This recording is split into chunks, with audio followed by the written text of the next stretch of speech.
Hello students, welcome back to the second video of triangles chapter. So in this video we are going to solve the exercise 5.1. So let us begin our today's video. So let's go for the first question of exercise 5.1. So in which they have given that in a quadrilateral ACBD, AC it is equal to AD. Now let us see the diagram over there. AC it is equal to AD and AB bisects angle A. Now you can see that there they have given that this AC it is equal to AD over there, and AB, this line is bisecting the angle A. That means it is dividing the angle A into equal parts. Okay, so next thing what they have given, show that a triangle ABC is congruent to triangle ABD, and what you can say about BC and BD they have asked. Okay, let's go for the solution now. So in the first we can see that there are two triangles over there, triangle ABC and ABD. So let us see that in triangle ABC and triangle ABD. Now what we can see over there, first thing they have given that what they are given, AC is equal to AD over there, they are given it. Let us write that one first. Okay, AC it is equal to AD. Now next thing they have also given that the AB it is bisecting. Now AB it is bisecting angle A. That means angle CAB, this angle CAB, this will be equal to angle DAB. Okay, that obviously that will be equal. Why? Because AB is bisecting angle A. So let us write that one. So we'll write that angle CAB it is equal to angle DAB, because AB bisects angle A. Now let us just see that whether AB is common side over there. Now yes, it is common for both the triangles. We can write that one, AB is equal to AB because it is a common side. So we can observe that what we can observe over there, there are two sides over there, equal side, this one and this one, and the angle included by these two sides is equal. So which rule we are going to apply here? So we are going to apply yes rule over here. So therefore what we are going to write, triangle ABC congruent to triangle ABD by SAS congruence rule. What next? We have proved that this one we have proved what ABC is congruent to triangle ABD. What about this BC and BD? So can we say that BC is equal to BD? So we can say that BC is equal to BD because the triangles are congruent. Now their corresponding part also will be equal. So we can write that BC it is equal to BD by CPCT. Therefore we can say that BC and BD they are equal in lengths. Okay, this is the solution for the first question. Okay, so I hope there is no doubt in the first question. Let's go for the next question. So in the next question they have given that ABCD is a quadrilateral in which AD it is equal to BC and DAB it is equal to CBA. So these two things they have given. Now what they have given, AD it is equal to BC and angle DAB. Now DAB, this angle it is equal to angle what, CBA. Now this angle they have given. Now we are what triangles we have to show, or which triangle we have to show that triangles are congruent. So we have to show that triangle ABD is congruent to triangle BAC. Means ABD, which is the triangle ABD over here, this triangle is congruent to triangle what, which triangle we are going to show, this triangle. Means these two triangles are congruent, we are going to show over there. Okay, so let us see and compare both the triangles first, and later on we will see that whether these two sides whether they are equal or not, and what about these two angles whether they will be equal or not, we will see it later. So let us prove first whether ABD is congruent to BAC or not. Okay, so let us observe and in triangle ABD and triangle BAC. So in triangle ABD and BAC we are going to write first thing with that one only.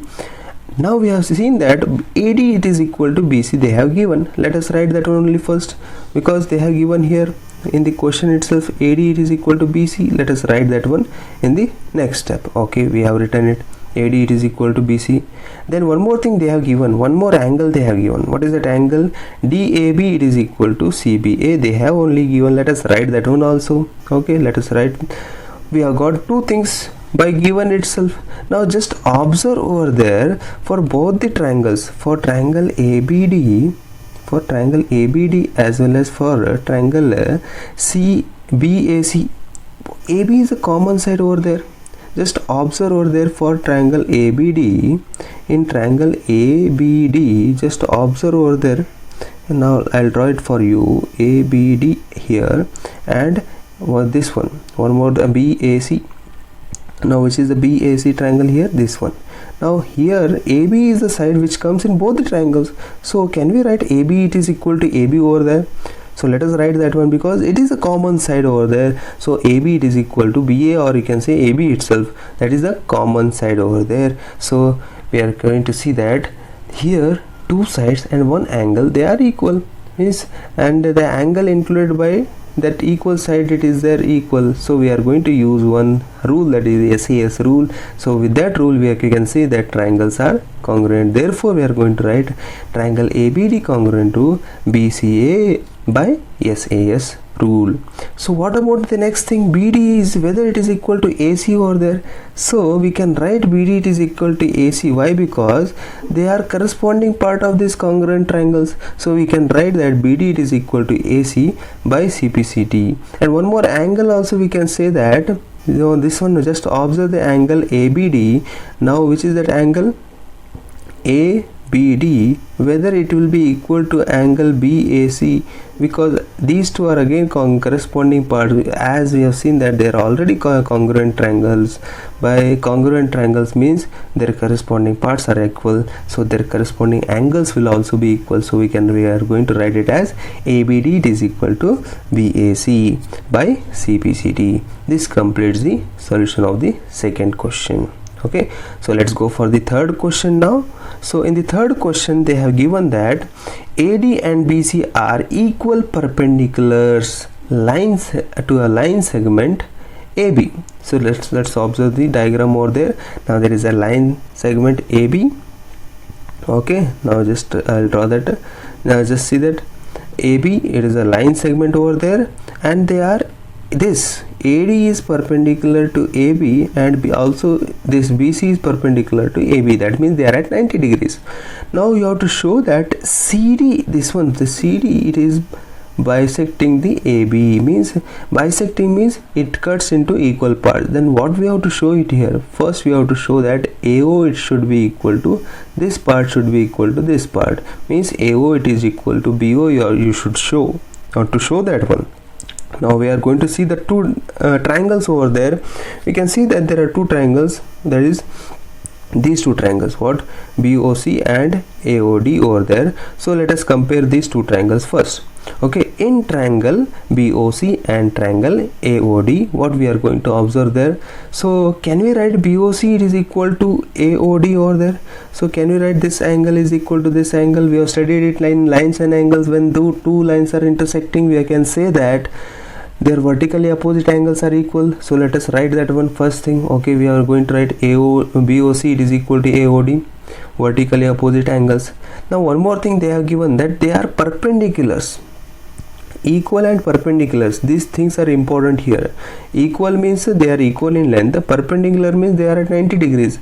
Can we write angle CBO, whether it is equal to DAO, whether they are equal, they are at 90 degrees. Therefore we are going to write that they are at 90 degrees. So CBO it is equal to DAO, that is each the angle they are equal to 90 degree. Why? Because they are perpendiculars. One more thing they are given, AD and BC they are equals. So can we write AD it is equal to BC? We can write, because they have only given that they are equal. So what we can observe over there, two angles, just observe over there, this angle and this angle and this angle, they are equal over there. Means AS. Here also we can see that this angle and this side it is equal, means AAS. Means A by AAS rule we can say that these triangles are congruent. So we can write triangle BOC is congruent to triangle AOD, because by AAS rule we can say that triangles are congruent. Therefore, if they are congruent, can we write their corresponding parts are equal? So can I write AO it is equal to BO, because by CPCT corresponding part of a congruent triangle. If AO is equal to BO, then we can say that CD is bisecting AB. So CD bisects AB. This is the solution for the third question. Okay, now let's go for the fourth question. So in the fourth question, they are given that L and M are two parallel lines intersected by another pair of lines P and Q. Now let's see the figure over there. Now show that ABC is congruent to triangle CDA. Now we have to show this. Okay, so just observe there, these L and M, they are parallel lines. Now this, which is the line? L, it is line here, and M, it is line here. Okay, and P and Q, it is line here. Okay, these are parallel lines. So whenever this parallel line comes, alternate angles, you have to remember, we have studied in the first chapter about alternate angles. Okay, so which are the two triangles which are being formed here? We need to show that ABC and CDA. Let us take that two triangles itself. Okay, so let us write that first thing. In triangle ABC and CDA, what are the things which we are going to observe there? Okay, now just observe over there. Now can I write BAC, it is equal to angle DCA? Why? Again, just see, interior, alternate interior angles we have got, right? Obviously. Now I'll just show it once again. Now I just extended it. Just observe here, this angle, it is equal to this angle over there. Now you can see that BAC is equal to DCA. They are alternate pair of angles as P is parallel to Q. So whenever the parallel lines comes, they're alternate, or whenever a transversal line cuts a parallel line, so their alternate pair of lines angles are equal always. So we are going to write that step now. What? BAC is equal to DCA, because alternate interior pair of angles, P is parallel to Q. Now can you observe the common angle or common side over there? AC is the common for both the triangles over here. So I'll write that one. AC is equal to AC or CA. They are common. Okay. Okay, let us see. Now we have taken one. We have taken it as P and Q are parallel. Now let's see when L and N are L and M are parallel over there. So let us see which angle we are going to get over there. Now just observe BCA angle, whether it is equal to DAC angle over there. Now just observe there, because again there we are going to get Z angle over there, means again in alternate pair of angles. So can we write BCA it is equal to DAC? So let us write that one again, alternate pair of angles over there, means L parallel to M it is there. Okay, so from this we can say that, just observe over there, side angle side, means this side one angle. No, we have gone wrong. Just there are two angles over there. Okay, now we can see that there are two angles over there. Angle side angle means the angle, it is the side which is included by these two equal angles. Okay, we can see that. Now here we are going to use ASA rule. So therefore, by what you can say that triangle ABC is congruent to triangle CDA by ASA rule, or a congruence rule over there. Okay, now this is all about fourth solution. Okay, in the next video we are going to learn about next examples of this exercise, or the next questions of this exercise. Okay, so we will continue the next questions in the next exercise. Okay students, thank you.